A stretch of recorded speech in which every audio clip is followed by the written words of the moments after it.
बिस्मिल्लाहिर्रहमानिर्रहीम। आज हम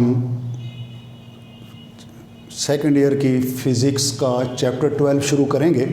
इसमें पहला टॉपिक जो है आपके कोर्स में वह है Bohr's atom model for the hydrogen atom.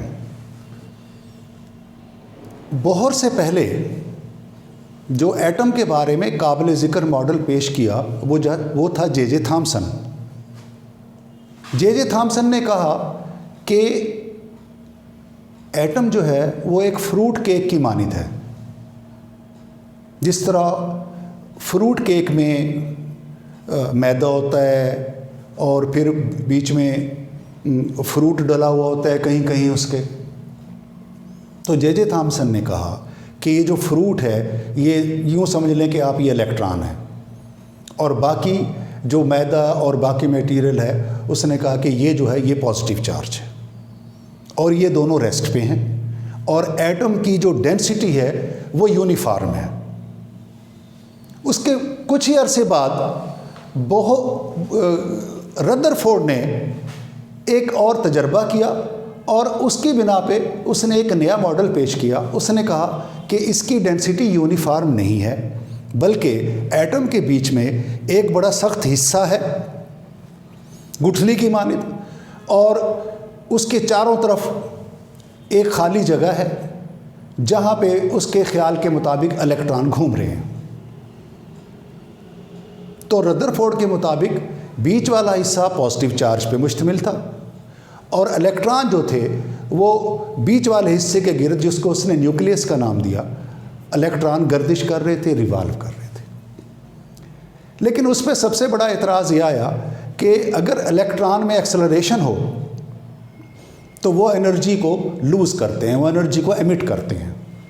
तो लिहाजा अगर इलेक्ट्रॉन न्यूक्लियस के गिर्द घूम रहे हैं तो उन्हें एनर्जी को एमिट करना चाहिए, क्योंकि उनमें एक्सेलरेशन है, सेंट्रीपिटल एक्सेलरेशन है। Accelerated electrons always emit energy. जब वो एनर्जी को एमिट करेंगे, एनर्जी को लूज़ करेंगे, उनकी एनर्जी कम हो जाएगी और वो इलेक्ट्रॉन को न्यूक्लियस में गिर जाना चाहिए। लेकिन ऐसा तो नहीं होता, एटम तो स्टेबल है। लिहाजा रदरफोर्ड के पास इस बात का जवाब नहीं था कि इलेक्ट्रॉन अगर घूम रहे हैं तो उन्हें एनर्जी रेडिएट करनी चाहिए और न्यूक्लियस में गिर जाना चाहिए। लेकिन मामलात इसके बरक्स थे। लिहाजा उसके बाद जो मॉडल पेश किया वो किया बोहर ने। बोहर एटम मॉडल जो है वो 3 पास्टुलेट्स पर मुश्तमिल है।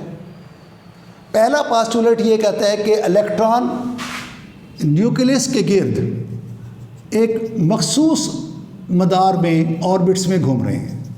सबसे सिंपल हाइड्रोजन का एटम है, लिहाजा उसने हाइड्रोजन के बारे में ये थ्योरी पेश की और फिर इसे बाकी एटमों पर भी लागू हुई। तो ये जो डेफिनेट ऑर्बिट्स हैं, मखसूस, जिनको हम मदार कहेंगे उर्दू में, इनमें जब इलेक्ट्रॉन होगा ना एनर्जी को एमिट करेगा ना एब्जॉर्ब करेगा, और लिहाजा उसने इनको स्टेशनरी ऑर्बिट्स का नाम दिया। दूसरा जो उसका पास्टुलेट था, तो बोहर ने यह बताया कि इलेक्ट्रॉन सिर्फ उस ऑर्बिट में घूमेगा जिसका एंगुलर मोमेंटम हम इस फार्मूले से कैलकुलेट कर सकते हैं। mvr एंगुलर मोमेंटम है और nh/2π ये इसके बराबर होगा इलेक्ट्रॉन का एंगुलर मोमेंटम। ये क्वांटम नंबर है या ऑर्बिट नंबर कह लें आप। अगर पहला ऑर्बिट है तो उसके ख्याल के मुताबिक पहले ऑर्बिट में इलेक्ट्रॉन का एंगुलर मोमेंटम h/2π होगा, दूसरे में इससे दुगना होगा, तीसरे में इससे 3 गुना होगा, एटसेट्रा। तो इससे 1.5 गुना या 2.5 गुना ये पॉसिबल नहीं है, बल्कि इलेक्ट्रॉन वहीं पे घूमेगा, उसी ऑर्बिट में हरकत करेगा जहाँ पे उसका एंगुलर मोमेंटम h/2π होगा या इसका इंटीग्रल मल्टीपल होगा। तीसरी बात जो उसने पास्टुलेट में अपने कही वो ये था कि अगर इलेक्ट्रॉन ऊपर वाले ऑर्बिट से, अगर ऊपर वाले का नाम En है, एनर्जी उसके नीचे वाले के Ep है, तो इलेक्ट्रॉन जब जंप करेगा हायर ऑर्बिट से लोअर ऑर्बिट में, तो वो एक पैकेट की सूरत में, फोटॉन की सूरत में एनर्जी को खारिज करेगा जो hf के बराबर होगी। अब ये जो थ्योरी पेश की, ये दोनों क्लासिकल फिजिक्स पे और नई क्वांटम मैकेनिक्स पे जो मैक्स प्लांक ने पेश की, दोनों को मिलाकर उसने एक ये थ्योरी, ये एक नज़रिया पेश किया। जहाँ तक तीसरे पास्टुलेट का ताल्लुक है कि भी इलेक्ट्रॉन ऊपर से नीचे ऑर्बिट में आएगा तो एनर्जी खारिज करेगा जो hf के बराबर होगी। ये तो मैक्स प्लांक के नज़रिए के मुताबिक हम उसको उसके मुताबिक एक्सप्लेन कर सकते हैं कि ठीक है, ये बोहर की बात दुरुस्त है, कन्फर्म हो गया मैक्स प्लांक से भी। लेकिन जो ऊपर वाले दो पास्टुलेट्स हैं कि डेफिनेट ऑर्बिट में घूमना और ख़ास तौर पे उसका एंगुलर मोमेंटम h/2 पाई होना या 2h/2 पाई होना, ये क्यों है, इसका जवाब बोहर के पास नहीं था, क्योंकि उस वक्त तक ये तसव्वुर सामने नहीं आया था कि रोशनी पार्टिकल की तरह बिहेव करती है और इलेक्ट्रॉन वेव की तरह बिहेव करते हैं। लेकिन जब ये तसव्वुर सामने आया, डी ब्रॉगली ने ये नज़रिया पेश किया, तो इसकी बुनियाद पे ये जो एंगुलर मोमेंटम का फार्मूला था ये भी प्रूव हो गया। डी ब्रॉगली ने ये कहा कि इलेक्ट्रॉन जब किसी ऑर्बिट में घूमता है तो उसका रवैया बिल्कुल ऐसे है कि जैसे वो स्टेशनरी वेव्स बना रहा हो, या यूं कह लें कि जब इलेक्ट्रॉन ऑर्बिट में होगा that electron will behave like a wave and electron will make stationary waves। आपने फर्स्ट ईयर में पढ़ा कि अगर आप रस्सी को दोनों तरफ खींच कर बांध दें, स्ट्रेच स्ट्रिंग है, और दरमियान से पलक करें तो इसमें इस तरह की एक लूप बन जाएगी। इसको दरमियान का हिस्सा मैक्सिमम एम्पलीट्यूड से वाइब्रेट करेगा और इसको हम एंटी नोड कहेंगे, इसको हम नोड कहेंगे। इसकी ख़ास बात यह है कि इसमें रस्सी पूरी इस्तेमाल हो रही है। अगर लूप बनेगी तो पूरी रस्सी में बनेगी। इसी तरह अगर 1/4 पे अगर हम इसको रस्सी को 1/4 से पलक करें तो फिर इसमें इस तरह की 2 लूप्स बन जाती हैं। तो इसमें 1.5 लूप या 2.5 लूप नहीं बनेंगी और ना ही इसमें रस्सी का कुछ हिस्सा बचेगा। इस्तेमाल होगा तो पूरा हिस्सा इस्तेमाल होगा। 1 लूप बनेगी या 2 लूप बनेगी या 3 लूप बनेगी। ये फर्स्ट मोड ऑफ वाइब्रेशन हमने कहा था, इसको सेकंड मोड ऑफ वाइब्रेशन हमने कहा था। इसी तरह 3 लूप्स बनेंगे, थर्ड मोड ऑफ वाइब्रेशन।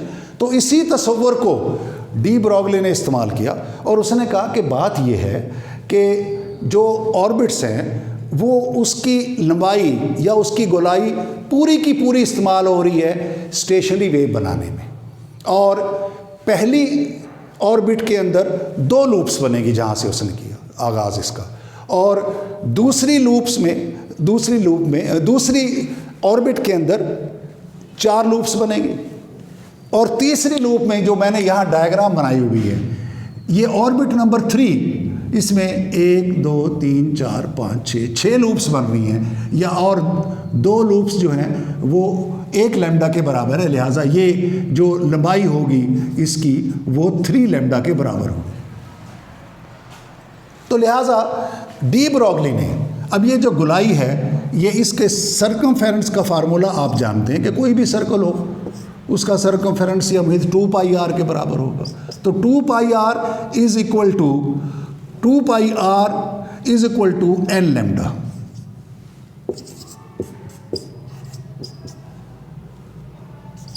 यानी अगर पहला ऑर्बिट यहाँ 1 आ जाएगा 1 लैम्डा होगा, 2 होगा तो 2 लैम्डा होगा, तीसरा ऑर्बिट होगा तो यहाँ 3 लिखेंगे, ये 3 लैम्डा हो जाएगा। आप ज़रा यहाँ से लैम्डा की वैल्यू कैलकुलेट करें। Lambda is equal to 2 pi r over N.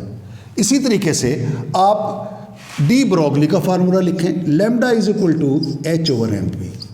ये दोनों लैम्डा के फार्मूले हैं, वेवलेंथ के फार्मूले हैं। इन दोनों को आप आपस में बराबर रख दें।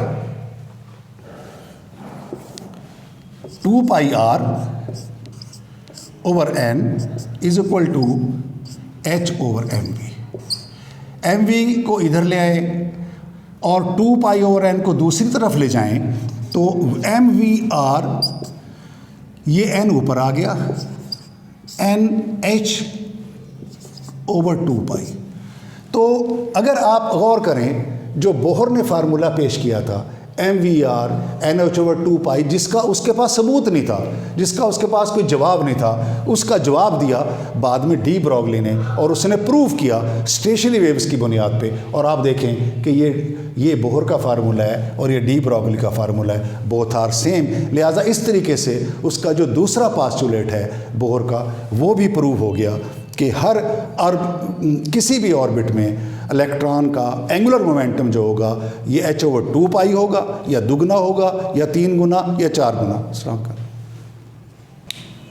Radius of hydrogen atom, Bohr ने इन्हीं पास्टुलेट्स की बुनियाद पे हाइड्रोजन के वो मदाद जिनमें इलेक्ट्रॉन घूम रहे हैं उनका रेडियस कैलकुलेट किया। आइए ज़रा हम देखते हैं। आप जानते हैं कि ये हाइड्रोजन का न्यूक्लियस है और इसमें बाहर ये इलेक्ट्रॉन घूम रहा है।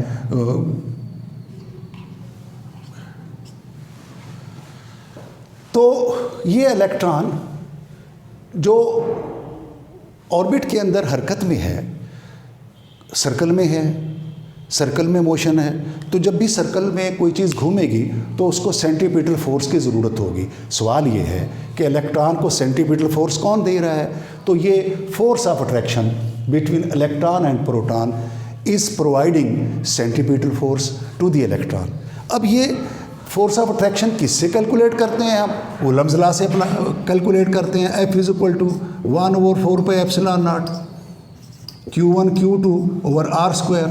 अब इस कांस्टेंट की जगह आप K लिखें, इलेक्ट्रॉन का चार्ज E, प्रोटॉन का चार्ज B बटा हुआ r², और ये हमारे पास आ गया KE²/r²।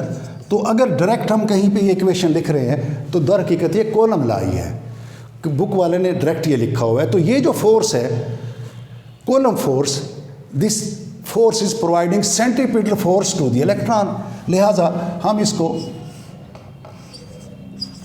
K²/r² is equal to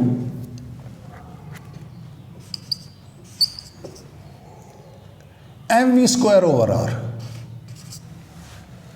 दोनों को बराबर रख देंगे और यहाँ पे आप V के साथ भी n, R के साथ भी n लिखेंगे। याद रखें, अगरचे हाइड्रोजन में एक इलेक्ट्रॉन है, लेकिन ये मत समझें कि इसमें एक ही ऑर्बिट है। इलेक्ट्रॉन एक्साइटेड हालत में नीचे वाले ऑर्बिट से ऊपर वाले ऑर्बिट में भी हो सकता है। हाइड्रोजन के ही केस में इलेक्ट्रॉन दूसरे ऑर्बिट में भी हो सकता है, तीसरे में भी हो सकता है, चौथे में भी हो सकता है। लिहाजा हमने Rn लिखा। अब इधर एक Rn से एक Rn कैंसिल हो गया, Rn को इधर ले आए आप, K²/mvn²। अभी जैसे मैंने आपको पढ़ाया कि mvr = NH/2π। यहाँ से आप Vn की वेलोसिटी की वैल्यू निकाल लें, NH/2π m and Rn। ये वैल्यू आप इस Vn की जगह रखेंगे। आइए ज़रा ये वैल्यू सब्स्टिट्यूट करते हैं आप। Rn = K²/m, ये स्क्वायर है यहाँ पे, तो ये आ जाएगा n² h² 4π² m² Rn²। इसका आप स्क्वायर ले लेंगे, n² h² 4π² m² Rn²। तो अब ये एक m से एक m कैंसिल हो जाएगा। Rn will be equal to Ke²/1, इसे उल्टाएं आप 4π² m Rn square over n square h square. यहाँ से एक Rn से एक Rn कैंसिल हो जाएगा, Rn को एक तरफ रहने देंगे, बाकी सारी अमाउंट दूसरी तरफ शिफ्ट कर देंगे और Rn will be equal to n square h square 4 pi square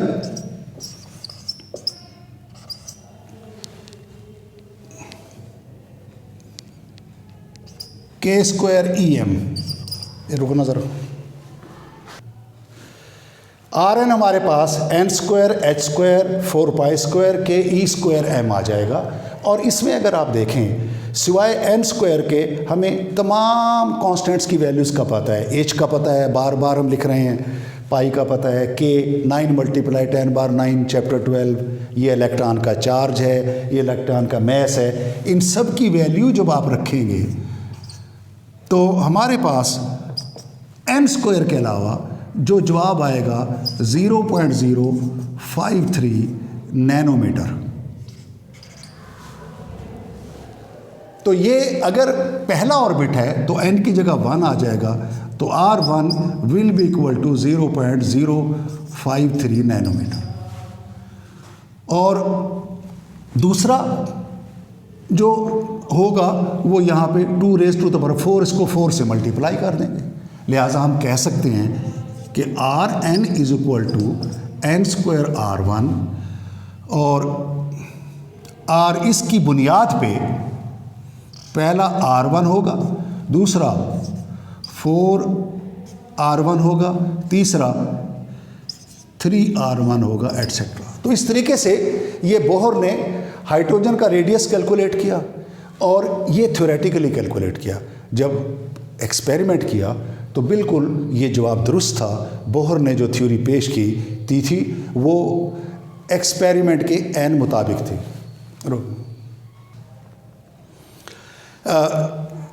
आज का लेक्चर रेडियस ऑफ हाइड्रोजन तक था। इंशाल्लाह हम नेक्स्ट टाइम इन्हीं पास्टुलेट्स की बुनियाद पे जो बोहर ने पेश किए उनकी बुनियाद पे हम हाइड्रोजन के केस में इलेक्ट्रॉन की एनर्जी कैलकुलेट करेंगे। Thank you.